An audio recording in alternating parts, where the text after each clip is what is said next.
à tous et à toutes. Bienvenue sur Free Matin à suivre ce lundi 16 septembre de l'an 2019, premier jour de la rentrée au Bénin. Nous parlerons donc dans le bulletin matinal d'information de cette rentrée qui a plutôt bien démarré sur toute l'étendue du territoire national. La une des journaux sera signée Kadera Chirou. Bonjour. Bonjour à vous, Dion, chers amis internautes. Bonjour. À la une des parutions ce matin, des sorties médiatiques ce week-end avec en ligne de mire celle du ministre de l'Eau, Sam Adambi. Nous avons également celle du président de l'Autorité nationale de lutte contre la corruption, Jean-Baptiste Elias. Et pour finir, nous avons la vie des partis politiques avec Mouel Béné qui fait le bilan de ses 1 an d'existence. Carles Kitomé, avec vous, on fera le débat dans un instant. Nous parlerons de la SB2E. L'institution reste donc la propriété de l'État, mais sera gérée pendant 4 ans par des Canadiens. Nous y reviendrons dans un instant. Bonjour. Bonjour, Nadia. Et puis, le bulletin matinal d'information, vous l'aurez dans cette émission. La définition du jour, nous parlerons de l'UAC dans un instant. Une chronique préparée par Anifat Boukari. Et puis, l'horoscope du jour, des béliers aux poissons en passant par les taureaux ou encore les cancers. Nous vous donnerons les prévisions astrologiques, l'horoscope du jour et puis les sports à suivre également sur Free Matin. Bonjour à tous, bienvenue. Voici la une des journaux. Papa. Oui, ma fille. Tu sais, je t'ai dit qu'après mon bac, je veux devenir journaliste reporter d'images, non? Papa, tu penses m'inscrire où? Esaü, papa. Waouh! Maman, maintenant que j'ai eu le bac, je veux faire les finances et trésors. Tu comptes m'inscrire où? Esaü, mon fils. Esaü? Oui, maman! Papa, Oui. tu sais qu'après mon bac, je veux être diplomate, non? Et tu comptes m'inscrire dans quelle université? Mais Esaü, naturellement. Esaü?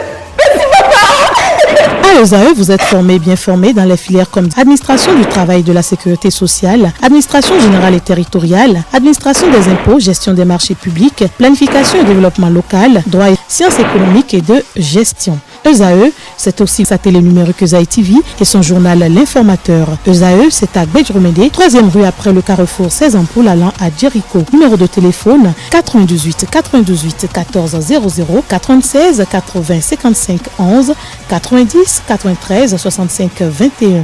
ESAE, l'excellence a un nom. Bonjour à nouveau, chers amis internautes. Nous démarrons ce matin par le quotidien béninois d'information générale et d'analyse de l'informateur qui titre en manchette ce matin: fourniture d'eau potable à tous au Bénin. Les exploits et espoirs du gouvernement Talon vous sont proposés à la page 3 de la parution du jour du Canard. Toujours à la une de l'informateur de ce matin, vie des partis politiques. Mouel Bénin fait le bilan d'un an d'existence. Présence remarquable de Camille Vigan aux côtés des siens, communique le confrère. Des précisions dans les colonnes de la parution du jour du quotidien L'Informateur. En deuxième titre à la une de l'Informateur de ce matin, Coupe de la Confédération, ESAE FC neutralise Salitas FC de Ouagadougou, 0 but partout. Les universitaires conservent toutes leurs chances. L'opinion aujourd'hui en deuxième titre à la une ce matin, dans la dernière ligne de droite vers le terme de son quinquennat, dans la dernière ligne droite vers le terme de son quinquennat, Patrice Talon fait une incursion fulgurante dans le social. Le Béninois libéré en manchette ce matin à Dambi sur zone franche, eau potable pour tous d'ici 2021. L'homme haut de Talon expose les efforts de la rupture. Il était jeudi dernier sur le site devant abriter la sortie du pipeline. Toujours à la une de le Béninois libéré, rentrée scolaire 2019-2020. Ouverture des cantines scolaires ce même jour. Talon en culotte kaki au primaire selon le confrère. L'autre vision en deuxième titre à la une ce matin, contrat de gestion à la SB2E, l'option juste pour mettre fin aux récriminations des populations. Le matinal en manchette ce matin, rentrée scolaire 2019-2020, paix et cohésion entre les acteurs. Les vœux du ministre Salimane Karimou, le gouvernement a joué sa partition selon le secrétaire général de la CSA Bénin, les cantines scolaires déjà opérationnelles. Des précisions aux pages 2 et 11 de la parution du jour du Canard. Conseil national de Mouel Bénin, Jacques Ayadi remobilise sa troupe. Des détails à la page 9 de la parution du jour de le matinal. L'événement précis à présent, évaluation diagnostique des anciens agents contractuels de l'État 2008, 9024 anciens admis, soit 50,74%. Écoliers et élèves retrouvent le chemin des classes dès ce lundi 16 septembre. 87 chefs d'établissement et autres limogés. Des précisions aux pages 6 et 7 de l'apparition du jour de l'événement précis. Toujours là, une de l'événement précis de ce matin, gouvernance sous talon, Adambi expose les grands exploits relatifs à l'accès à l'eau pour tous, 800 milliards de francs CFA d'investissement en milieu urbain et 350 milliards en zone rurale. Le ministre et l'entreprise Wapuko sur le terrain pour la construction du pipeline export Niger-Bénin. Des détails dans les comptes de l'apparition du jour du canard. Le Télégramme à la une ce matin, prochaine université de vacances du Parti du Renouveau démocratique, Charlemagne Ronfort, sonne la grande mobilisation. L'événement du jour, installation de la nouvelle équipe des jeunes de la mairie des jeunes d'Ifanyi. Voici les trois engagements prioritaires du jeune maire Christian Houénan Fordé. Des précisions à la page 6 de la parution du jour du canard. Pays émergent en manchette ce matin, verdict de la Cour africaine des droits de l'homme et des peuples dans l'affaire du trafic de drogue. Le risque court l'État béninois en cas de non-application de la décision. Patrice Talon contraint de négocier avec Sébastien Germain à Javon selon le confrère. Après 18 kg de cocaïne pure, le Bénin bientôt à nouveau condamné par la Cour africaine des droits de l'homme et des peuples, s'interroge le confrère. Nous passons à Le Soleil Bénin Info qui titre en manchette ce matin, rentrée scolaire 2019-2020. L'école béninoise s'éveille dès ce jour. L'actualité à la une ce matin, mise en service de la bibliothèque de Zogbadier, le leadership du maire Georges Bada couronné. Matin libre à présent pour d'autres fautes mineures ou majeures couvées par la Commission électorale nationale autonome. Jean-Baptiste Elias aux trousses de plusieurs députés. Comment des opposants ont été écartés des législatives, la rupture face au respect strict des textes, des détails à la page 2 de la parution du jour du canard. Et fraternité pour mettre un thème à la une des journaux de ce jour, année scolaire 2019-2020. C'est parti pour 9 mois, l'école ouvre ses portes, des difficultés toujours à l'afflux.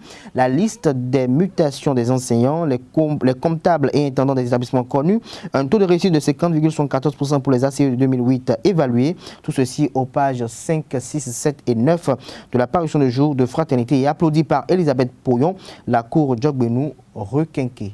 Merci à vous, Kadira Chirou, pour la présentation de cette une des journaux. Les quotidiens béninois sont disponibles dans les kiosques, près de 300 francs CFA. Vous les avez aussi en ligne.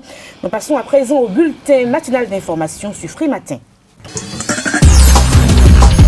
La rentrée scolaire 2019-2020 a effectivement démarré sur toute l'étendue du territoire national. Nous sommes évidemment au Bénin. Les apprenants ont donc repris le chemin des classes du nord au sud du pays. Et pour assurer une bonne rentrée aux enfants, le maire de la ville de Cotonou a procédé à la réfection de certaines écoles maternelles et primaires publiques de Cotonou. Nous vous invitons à suivre le maire par intérim de la ville de Cotonou, Isidore Nyononfon, pour plus de précisions.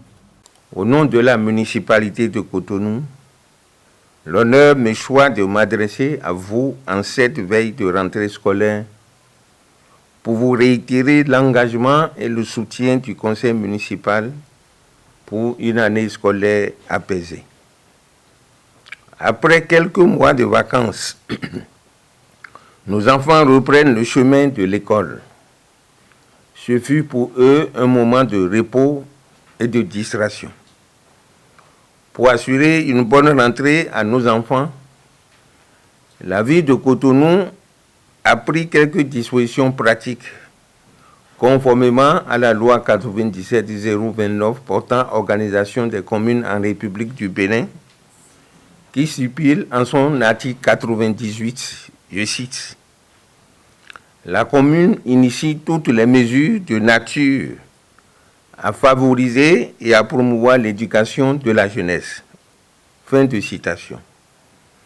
Au nom de cette disposition, la mairie a procédé à la réfection de certaines écoles maternelles et primaires publiques de Cotonou.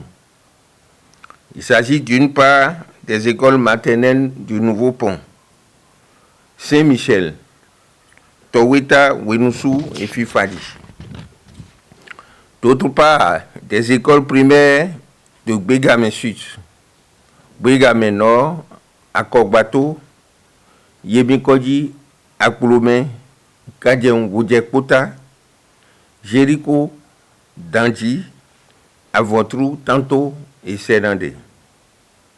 Toujours dans sa volonté d'accompagner le système éducatif, la ville a lancé le processus de construction de 32 modules de salles de classe et d'acquisition de 3250 tables au profit des écoles et collèges publics de Cotonou.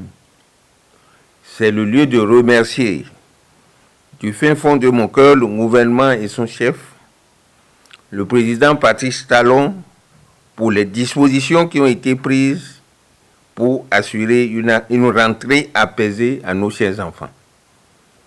À l'endroit des parents d'élèves, j'en appelle à l'engagement quotidien et à l'affirmation de l'autorité parentale en ce qui concerne l'éducation des enfants. Car chaque enfant qu'on enseigne est un homme qu'on gagne, disait Victor Hugo. Quant à vous, chers enfants, le droit à l'éducation est le vôtre. Vous avez également le devoir et l'obligation d'apprendre quotidiennement vos leçons et de faire vos exercices afin de combler les attentes de vos parents et enseignants. Les syndicalistes béninois jouent également leur partition pour une rentrée scolaire plutôt apaisée. Ces derniers rassurent les parents d'élèves. Suivons à ce propos le syndicaliste Sabirou Madjidi. Il est le secrétaire général de la CGTB. La rentrée qui s'annonce, s'annonce avec des espoirs. Des espoirs en ce sens que le problème qu'agitent le plus les syndicats, c'est cette histoire des enseignants communautaires qui travaillent depuis 10 ans sans salaire et que tout dernièrement, le gouvernement s'engage à régler leurs problèmes. Je pense que sur papier, c'est dit et nous apprécions à sa juste valeur l'action que le gouvernement veut mener. Maintenant, nous souhaitons que le plus tôt possible, que les camarades concernés rentrent en possession de leurs dû pour qu'on ne parle plus de cette histoire, car nous qui sommes dedans depuis des moments, on n'en note pas, mais eux n'ont rien. Je pense que si on peut satisfaire ces camarades, ce serait un ouf pour tout le monde syndical. Si le gouvernement continue dans cette lancée, nous avons espoir qu'il n'y aurait pas de nuages qui puissent bloquer l'année scolaire, car que veulent les enseignants? Les écouter et satisfaire ce qu'on peut dans leurs revendications. C'est les ignorer qui les révoltent. Et par conséquent, l'État qui a montré en résolvant ce gros problème, je pense qu'il ne sera pas incapable de régler ce qui reste. Et je pense que les enseignants ont pris la mesure de la rentrée et au fait le problème qui oppose le gouvernement et les travailleurs, surtout les enseignants, il ne faut pas que les enfants payent les prix et que les parents aussi en souffrent. Et c'est pourquoi nous, depuis un moment, nous avons privilégié le dialogue. Et je pense que le gouvernement, tout en respectant ses promesses, tout en réglant les problèmes, tout en écoutant les enseignants, l'année sera apaisée et on aura de bons résultats. À mes camarades, je leur demande de faire preuve de professionnalisme et que le vrai syndicaliste, c'est celui-là, le travail exemplaire. Et par conséquent, il ne faut pas que le travail syndical prenne le pas sur la profession pour laquelle on les a recrutés. Le colloque scientifique de la Cour constitutionnelle du Bénin s'est achevé donc vendredi dernier à l'hôtel Golden Tulip de Cotonou. Le président de la Cour et tous les participants ont exprimé leur satisfaction au sujet de l'organisation inédite du contenu des échanges et l'apport pour la pratique des institutions constitutionnelles. Des sentiments que le président Djogbenou a manifestés au cours de son allocution de clôture. Suivons-le au micro de Carles Kitome. Que le droit nous conduise à la vie, nous protège la dalle que constitue l'État, sous laquelle chacun de nous est. Que le droit ne consiste pas seulement à protéger les petites ouvertures en dessous de cette dalle, ces petites ouvertures qui sont individuelles. Quand la dalle coule et tombe, quel que soit le confort de vos petites chambres, l'eau va nous emporter. Vous qui êtes venus de si loin, vous dont les interventions nous ont permis de comprendre que nos États ont les mêmes défis, que l'enjeu est le même.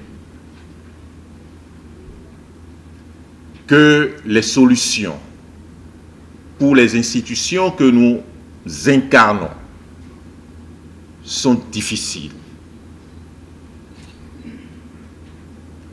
que nul n'a la solution parfaite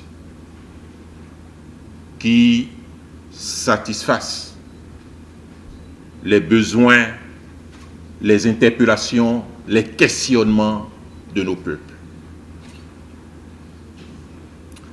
Je voudrais, au nom de la Cour constitutionnelle du Bénin, vous remercier d'avoir fait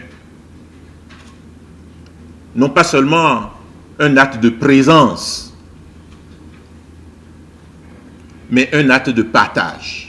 Une semaine après l'UPMB, le bureau exécutif du Conseil national du patronat de la presse et de l'audiovisuel CNPA a été installé pour sa 6e mandature le jeudi 12 septembre dernier à la Maison des médias de Cotonou. Une cérémonie qui a lieu dans un contexte de remise en cause du monde des médias et teintée par une kyrielle d'observations faites par le syndicat des journalistes. Suivons le compte rendu. Le bureau exécutif de la 6e mandature du Conseil national du patronat de la presse et de l'audiovisuel du Bénin a été installé le jeudi 12 septembre 2019 à la Maison des médias Thomas Meillansan de Cotonou. Un présidium de 3 membres a été mis sur pied. Il est composé de président Claude Firmet-Gangé, secrétaire Malfric Djeklouno, rapporteur Aurore Saïzono. Après avoir constaté la démission de l'ancien bureau, le président du présidium a fait lire par le secrétaire de séance les textes, statuts et règlements intérieurs qui régissent l'élection du bureau du CNPA Bénin. Clarisse Rodonou, président avec 51 pour 51 votants. On fait la liste du bureau, des coordinations et commissariats au compte. On vous donnera l'étude de ça après. Il est à noter que sur proposition de M. Dieudonné Abimbola, un poste de conseiller spécial du bureau a été adopté. L'Assemblée a désigné par acclamation le président sortant, M. Germain Leha. Les membres du bureau, des coordinations et du commissariat aux comptes ont été alors présentés à l'Assemblée générale. La parole est donnée au nouveau président qui a exprimé sa gratitude aux électeurs qui ont porté leur choix sur sa personne et a promis relever ensemble avec son équipe les nouveaux défis de la presse béninoise. À cette occasion, la présidente de l'UPMB a rappelé les attentes des professionnels des médias vis-à-vis du patronat. Dans le contexte actuel, marqué par la recrudescence des critiques à l'encontre des animateurs des médias, l'UPMB et le CNPA se doivent d'œuvrer pour sortir la presse de l'ornière. Pour y parvenir, il me plaît, à l'occasion de cette cérémonie, de rappeler à l'attention des patrons de presse que vous êtes quelques-unes des nombreuses attentes de vos collaborateurs réunis au sein de l'Union des professionnels des médias du Bénin, chargés au quotidien de l'animation des différentes rédactions. Comme vous le savez, une presse libre et crédible requiert des acteurs bien outillés et exerçant dans la dignité et avec passion leur métier. Mais au Bénin, les professionnels des médias demeurent peu formés et surtout continuent de végéter au quotidien dans une précarité en dépit des efforts déployés par certaines rédactions, toutes choses qui n'honorent pas les patrons de presse, encore moins l'image de notre noble profession. Il est une réalité indiscutable que les entreprises de presse demeurent confrontées à de réelles difficultés pour leur survie quotidienne. Toutefois, il n'en demeure pas moins vrai que le manque de volonté de certains patrons de presse constitue un frein à l'application de la convention collective. Annoncée comme une bouée de sauvetage pour les professionnels des médias, sa jouissance peine à se traduire dans les faits aux grandes dames des professionnels des médias que nous sommes. Je voudrais également rappeler à cette occasion l'enjeu de la dynamisation de l'assurance maladie au profit de tous les acteurs des médias, ainsi que le renforcement des capacités des professionnels des médias en vue de faire face efficacement aux nouveaux défis qui s'imposent à nous dans l'exercice de notre métier. Le nouveau bureau prend service et doit relever moult défis pour redorer le blason de la presse béninoise.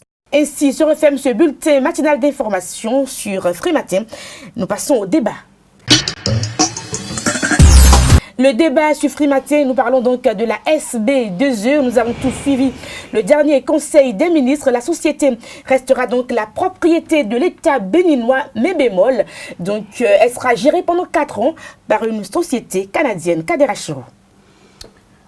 C'est une décision issue du conclave gouvernemental du mercredi dernier. Le gouvernement, avant de prendre une décision, a sûrement puisé la légitimité de ces fondements des désolations des populations.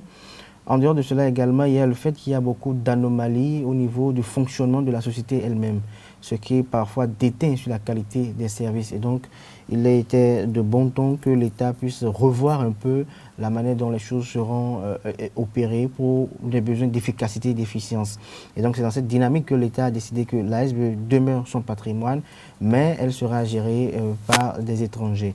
Je crois que cette gestion déléguée, nous l'avons connue un peu, ce n'est pas pour la première fois que l'État délègue la gestion de son patrimoine à une compétence. Nous l'avons vu au niveau du port à travers la gestion déléguée à travers mandataire. Nous l'avons vu au niveau d'autres structures étatiques.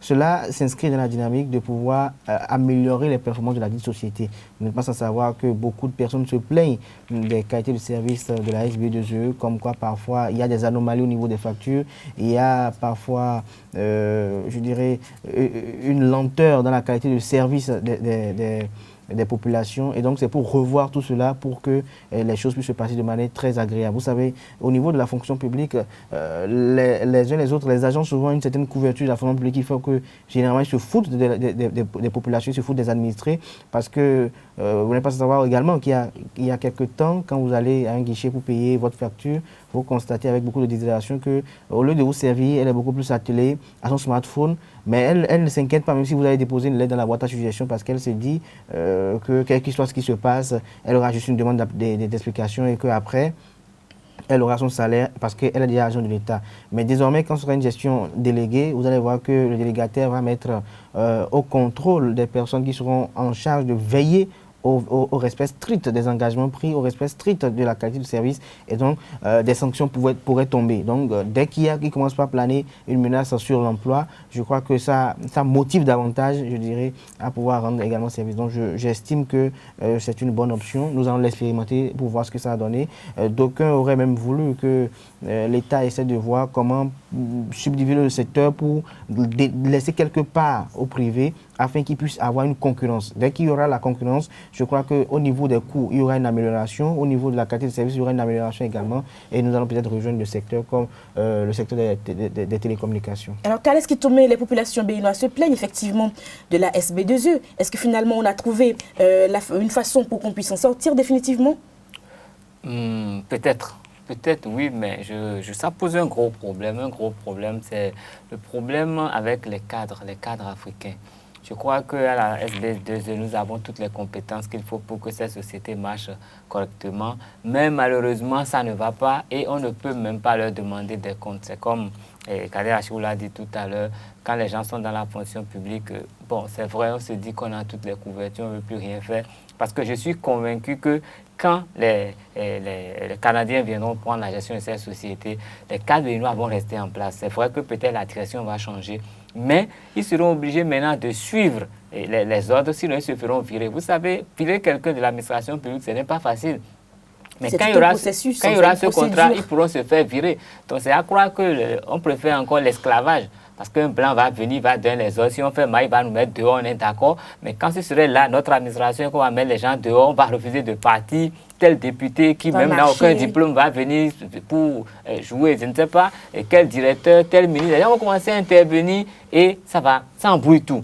Donc aujourd'hui, je crois que le président Patrice Talon, on peut le traiter de tous les noms d'oiseaux, mais il a quand même la formule pour nous. Et je crois que les Béninois doivent prendre la conscience. Quand les étrangers vont venir gérer cette société, ils vont en tirer un bénéfice, qu'ils vont rapatrier chez eux. Et peut-être qu'il y aura même des compressions, il y aura des cadres qui iront à la rue. Généralement, les syndicalistes se plaignent, disent non, on ne va pas privatiser, on ne va pas faire ci, on ne va pas faire ça. Mais pourquoi est-ce que nos cadres ne peuvent pas se mettre en ordre pour bien travailler. On attend toujours ces moments et quand on va mettre les gens dehors, ils vont traîner l'État devant la justice. Je crois qu'il y a des gens qui réclament des choses depuis 1980 dans ce pays parce qu'ils ont été virés de la fonction publique depuis des années. Alors que tous ensemble, on aurait pu faire preuve de parcimonie et gérer les affaires comme il se doit. Les populations qui vont se plaindre, c'est leurs parents qui sont à la SB2, nous sommes à la SB2E. Nous sommes tous complices. Nous ne voulons pas bien gérer la chose publique. Nous sommes prêts à mettre tout dans notre poche et priver l'entreprise de tout. Et aujourd'hui, nous allons en payer le prix. Je crois que c'est un gros problème de conscience. Quand nous allons prendre conscience de nos problèmes, même celui qui veut payer la facture saura qu'il faut payer la facture à temps. Il saura que sans la facture, la société ne peut pas bien fonctionner. Les responsables qui sont là vont savoir qu'ils doivent respecter le client et donner un service de qualité s'ils veulent que la société subsiste toujours. Et les ministres doivent savoir qu'il faut signer les papiers à temps pour qu'on change les pièces, qu'on change ci et ça. Quand il y aura une conscience commune, ça ira. Tant qu'il n'y aura pas une conscience... Vous voyez un peu, quand le chef d'État est arrivé, ils ont parlé de l'affermage de nos hôpitaux. On a crié, on a tempêté. Mais est-ce que nous sommes fiers quand nous allons dans nos hôpitaux? Nous plaignons. Les gens veulent vous prendre un peu d'argent avant de vous admettre en salle. Et vous êtes dans un état où vous ne pouvez même pas parler, mais on veut de votre argent avant de prendre soin de vous. On peut bien combattre tout cela. Le porte aujourd'hui, c'est des étrangers, alors que les cadres noirs pouvaient bien le faire. Je crois que nous allons chercher d'abord de tricher avec les diplômes. Deux, quand nous sommes quelque part, il faut qu'on travaille en sachant que c'est pour nous et c'est pour les autres. Quand nous voulons gagner notre voiture, nous allons savoir qu'en gagnant la voiture, là, nous empêchons l'État de fonctionner normalement. Quand on va commencer à raisonner comme ça, je crois qu'on n'aura plus besoin de personne. Je pense que vous répondez à un commentaire sur ma page Facebook, M. Jean-Baptiste Roncoum, qui dit « Je sais que tout ce que les dirigeants de la SB2 savent faire, c'est de couper les gens, même pour une seule facture. Donc cette mesure est la bienvenue, mais je suis contre sa gestion par les Blancs. Par appel à candidature, on pouvait trouver un groupe national ou africain pour nous aider. Mais finalement, les Béninois n'obéissent qu'aux Blancs. Il faut reconnaître qu'entre nous, on ne se respecte pas entre nous. On ne peut pas... Même si vous allez amener peut-être... je sais pas, un Ivoirien pour dire de venir donner des ordres au Bénin, on me dira non, il vient d'où, il a fait des études où. Vous savez, quand quelqu'un fait ses études à l'UAC et qu'on vous dit que l'autre sort de la Sorbonne, tout de suite vous aimez, on privilégie celui qui sort de la Sorbonne parce qu'on dit ah, il a fait de grandes études, il a fait la Sorbonne, pardon, et que l'autre peut-être revient de l'UAC. Je crois que cette problématique liée à la gestion déléguée de la SBE repose une autre problématique, celle des performances au niveau du public et celle au niveau du privé. Nous sommes pas à savoir qu'au niveau du privé, il y a toujours de bons résultats. Les meilleurs examens nationaux, les meilleurs, je dirais, à tous les plans, c'est toujours, ils résultent toujours du secteur privé.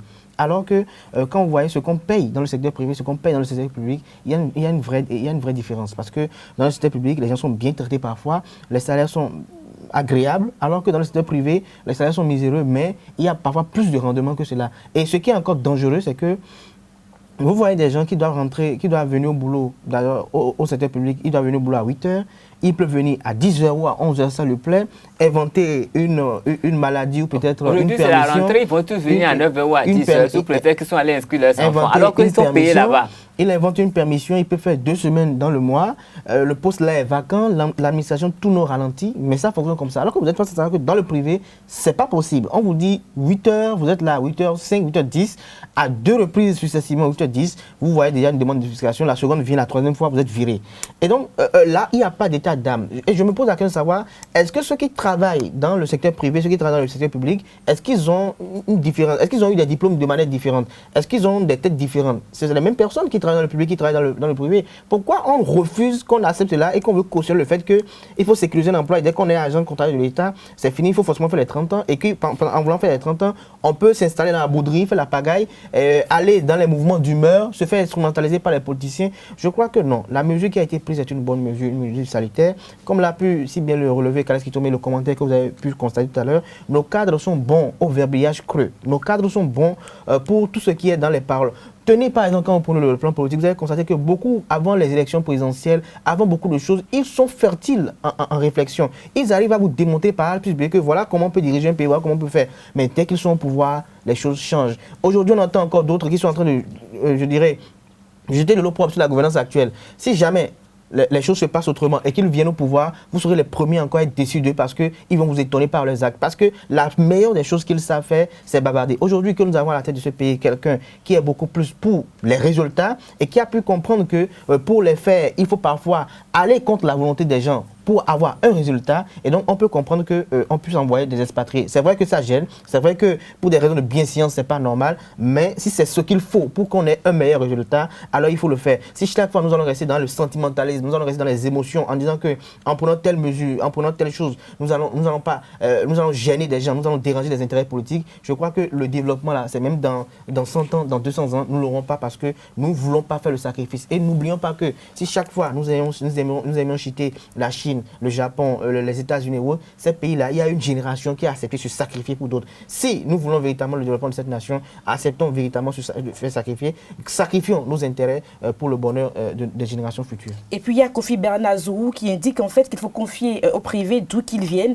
Et il vient juste de poster un commentaire. La SBE et la SONACOP doivent effectivement subir des réformes, mais est-ce qu'à la longue, ça ne posera pas un problème dans ce pays? Non, mais ça pose déjà problème, ce n'est pas la longue. Et le problème sera toujours là, tant que nous ne serons pas conscients que le patrimoine commun nous appartient à tous, que nous devons le défendre bec et ongle. Mais en Russie, les gens ils travaillent sérieusement, on peut dire n'importe quoi de la Russie, mais quand ils vous font un travail, c'est propre. On ne s'amuse pas avec l'argent public. Et quand vous le faites, vous allez en prison. Ici, tout le monde, quelqu'un va en prison, c'est son village qui vient pleurer sur la place publique, c'est tout le monde. Alors qu'il a payé les écolaires des gens, il n'a pas l'argent, il paie vos écolaires, vous acceptez. Quand il va en prison, apportez-lui à manger, c'est tout simple, moi je dis. Ce n'est pas normal. On ne peut pas respecter le bien public. Et quand ça va commencer, non mais, depuis que moi je suis né, je n'ai vu que ça ici. Nos entreprises, après soit on les liquide et d'autres les prennent. Aujourd'hui, l'aéroport est géré comment?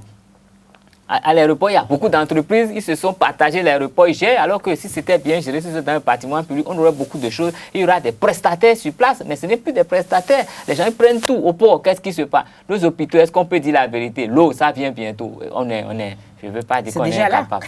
Je ne veux pas dire qu'on est incapable. Je ne veux pas dire, mais je crois que nous devons réveiller notre conscience. La conscience, le nationalisme, le patriotisme doit revenir pour qu'on puisse sauver cette nation. Alors, cette décision peut-elle se retourner contre l'État béninois? Lanscoff Béanzin dit que l'État doit maintenant payer ses factures.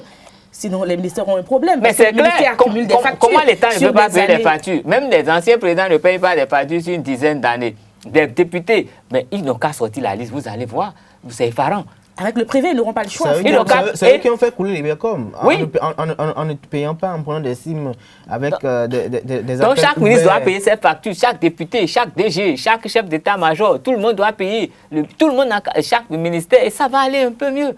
Nous, en fait, vous savez ce que les populations disent généralement. Ils disent qu'ils répartissent maintenant les factures des structures d'État sur nos factures à nous et que nous payons à leur place. C'est ce que les populations disent tout le temps. Je ne sais pas d'où ils tiennent cette idée, mais c'est ce qu'elles disent tout le temps. Maintenant, que ce soit clair, que la SONACOP paye ses factures, que tout le monde paye, tout le monde n'a qu'à payer sa facture. Et je crois que les caisses de l'État seront équilibrées parce que les privés payent tous. Tous les ménages payent leurs factures normalement. Donc, on ne peut pas être en déficit, on ne peut pas ne pas pouvoir changer les pieds de rechange. Il y a beaucoup de choses qu'on peut régler comme ça. Ce que dit Kales Kitome, ce que dit le commentaire. Vous savez, je ne comprends pas comment on peut dire qu'un ancien président ne paye pas ses factures, alors que quelqu'un qui est étudiant paye ses factures. Et quand vous allez voir la bourse de l'ancien président et de l'étudiant, il y a même des budgets qui sont prévus pour qu'il puisse payer. On me dira non, qu'il a été au service de la nation. Oui, il a été au service de la nation, mais n'oubliez pas qu'il a été payé. Fortement payé. Il a vécu aux frais de la nation. Il a un salaire que des gens ont la peine à avoir durant toute leur carrière. En tant qu'ancien président, je crois qu'un ancien président ne chôme jamais. Dès qu'il met pied quelque part, il est accueilli avec les honneurs dus à son rang. Et donc, à mon avis, on a toujours de la sympathie à l'égard des personnes que vous avez eu à faire pendant que vous êtes au pouvoir. Vous avez de la sympathie à l'égard des personnes qui ont pu être quelque chose, qui ont pu réussir quand vous étiez au pouvoir. Et donc, à ce niveau donné, pour les besoins de factures, vous n'avez plus le problème. Donc, je ne vois pas pourquoi on dit que ces personnes ne paient pas les factures. Le comble encore, c'est quand il y a des gens qui sont directeurs. On dit qu'il y a des directeurs de la SBE qui ne paient pas de factures. Pourquoi? Parce qu'on dit qu'ils viennent à l'hôtel. Mais est-ce que parce qu'on est directeur de la SBE qu'on ne doit pas payer ses factures? Non. Je crois que si on doit le faire. Même les agents de la SBE, il y a certains agents de la SBE qui payent leurs factures à pour quelle raison? Pour quelle raison?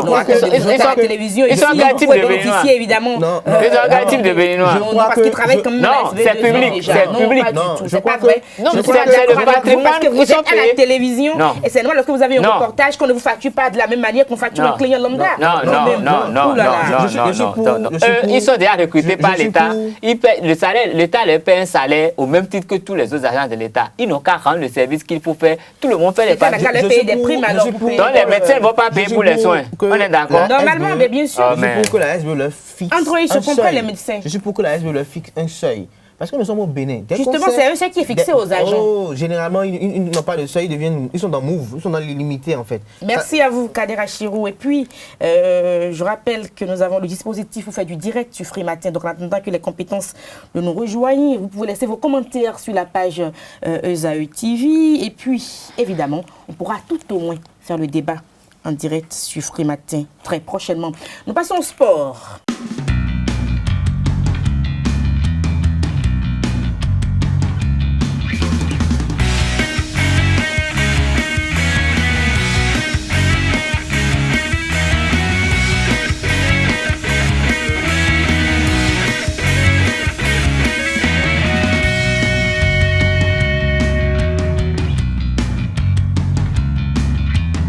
En attendant que Larios Adjak-Beno ne nous rejoigne, je vous invite à suivre la définition du jour. Que pensent les populations béninoises de l'UAC? Je ne connais pas l'UAC. Hein?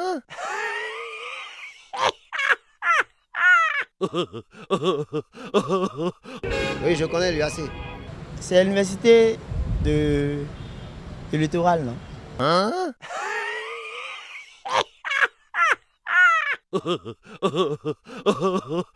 L'UAC, bon, ce que je sais par rapport à l'UAC, si ce n'est pas pour définir un autre sigle, je sais que l'UAC, concernant l'université, c'est l'université d'Abomey-Calavi. L'université d'Abomey-Calavi. C'est l'université d'Abomey-Calavi, l'université du Bénin. L'université d'Abomey-Calavi. Il faut retenir plutôt que l'UAC, Université d'Abomey-Calavi, est une université publique béninoise située à Abomey-Calavi, près de Cotonou, dans le sud du Bénin. L'UAC a été fondée en 1970 sous le nom Université du Dahomey. En 1975, l'établissement a été renommé Université nationale du Bénin avant de prendre son nom actuel en 2001. Depuis 2006, le recteur et les vice-recteurs sont élus par la communauté universitaire. L'actuel recteur de l'université d'Abomey-Calavi est Maxime Dacruz. Depuis donc le 18 décembre 2017, il est entré dans ses fonctions. Les sports à présent. Larios Adjak-Beno, bonjour. Oui, bonjour Nadège. Des nouvelles de ZAEFC? Effectivement, l'équipe universitaire était face à Salitas FC de Burkina Faso pour le compte du deuxième tour préliminaire de la Coupe de la Confédération Total CAF 2019-2020 ce dimanche au stade René Pleven de Cotonou. À la fin, match nul et vierge entre les deux formations. Voici les moments forts de cette rencontre.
Suivons l'entraîneur de Zaïre Football Club, Richard Bior, qui analyse cette rencontre.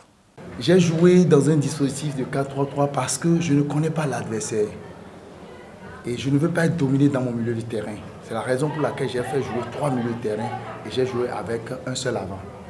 Alors, j'ai continué parce que dans le même dispositif, parce qu'à un moment donné, j'ai constaté que l'adversaire, effectivement, jouait aussi bien et qu'il ne fallait pas dégarnir mon milieu de terrain. Donc, vous allez voir, poste pour poste, j'ai sorti un avant et j'ai fait venir Ulrich. Il y a beaucoup de joueurs qui revenaient de blessures. Donc, du coup, forcément, après 70 minutes, 80 minutes, on doit sentir une certaine fatigue. Beaucoup d'entre eux revenaient de blessures. J'ai retrouvé au fait ces joueurs-là cette semaine. Donc, du coup, moi, le contenu me plaît quand même. Ce n'est pas le contenu hier et l'état d'esprit aussi. Seulement, il va falloir marquer parce que la seule différence dans un match, c'est de marquer des buts. Donc, il va falloir jouer à Ouagadougou et marquer des buts. Mais c'est une leçon pour nous. Nous allons voir ce qu'il faut corriger pour que s'ils doivent continuer par jouer comme de la sorte, comment faire pour, en tout cas, venir à bout de cette barrière. Retrouvons à présent son homologue burkinabé, Mahamadi Bagué, qui, pour lui, la stratégie était toute simple, fermer les couloirs pour éviter de donner d'espace aux joueurs des Zaïre Football Club afin de faire la différence, même si à la fin, il n'est pas satisfait totalement de l'issue de ce match aller du deuxième tour préliminaire de la Coupe de la Confédération. Nous avons observé beaucoup cette équipe qui joue très bien au ballon également et nous sommes chez eux. Voilà, donc ici est de ne pas se jeter. Donc dans la récupération du ballon, nous avons joué un bloc médian. Dans la récupération du ballon, nous avons joué un bloc médian afin de ne pas donner beaucoup d'espace à cette équipe que nous savons qui ont des joueurs qui beaucoup très rapides, qui peuvent demander le ballon dans le dos des défenseurs. Et donc nous n'avons pas donné l'espace. Mais cela ne veut pas dire qu'on jouait le match nul parce qu'à dessein, c'était pour chercher à marquer. Et vous avez vu que nous avons eu beaucoup de situations pour marquer. Donc on peut jouer comme ça et battre une équipe 2-0, 3-0. Donc l'objet, ce n'était pas de jouer du tout le match nul, mais c'était de faire tout pour ne pas donner beaucoup d'espace à cette équipe-là, parce que nous la savons mobile et avec des individualités. Donc il était simple de ne pas leur donner des espaces pour ce match aller. Je ne suis pas satisfait à 100% par rapport au contenu. Voilà. Mais par rapport au positionnement défensif, par rapport à l'organisation défensive, je crois qu'ils ont fait ce qu'on a demandé.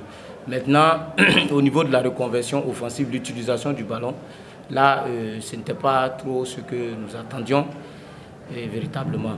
Voilà, mais néanmoins, bon, et nous pensons que comme vers la fin, on était réduit à 10, c'était un peu difficile. Donc, globalement, les enfants sont à féliciter. Le match retour a lieu dans 2 semaines, le week-end du 27 au 29 septembre prochain à Ouagadougou. Mais avant, le Zaïre Football Club va jouer la Super Coupe du Bénin le samedi prochain au stade d'Atchoukouman de Djougou. Merci à vous, Larios Adiagono. C'était donc l'espoir sur Frématie. Nous passons à l'horoscope du jour. Sans transition, Bélier, vos rêves commencent à prendre forme et à se réaliser. Selon vos vœux, Taureau, cette semaine est la vôtre. Vous réussirez tout ce que vous entreprendrez. Et puis Gémeaux, aucun doute, vous gérez votre compte en banque avec grand sérieux. Cancer, créatif et inspiré, vous proposez des plans qui rallient tous les suffrages, car vos interlocuteurs saisissent sans hésitation l'opportunité de profiter de vos multiples bonnes idées. Lion, exprimez-vous librement, gambadez à votre aise dans les allées du pouvoir, c'est votre jour. Vierge, félicitations, vous pouvez à présent changer d'emploi si cela vous dit. Balance, vos spéculations vous enrichissent et vos brillantes leçons sont appréciées et retenues de tous. Scorpion, vous mettez de l'argent de côté pour vous offrir quelques jours d'évasion. Sagittaire, vous avez l'art de créer des tensions, même sans vous en rendre compte. Un conflit peut naître sur un malentendu. Voilà, Capricorne, pour faire grossir vos revenus, vous continuez à vous démener, vos proches participent à cette réussite. Verseau, profitez d'une conjoncture dynamique et sans plus attendre, prenez le risque exaltant d'aller vers vous-même. Poisson, votre motivation professionnelle à la hausse est tout à votre honneur en cette semaine, mais vous allez peut-être faire des envieux. Page horoscope donc préparée par Anifat Boukari. Merci à tous et à toutes pour l'attention. Portez-vous bien. À demain pour un autre numéro de Frais Matin. Portez-vous bien. Au revoir.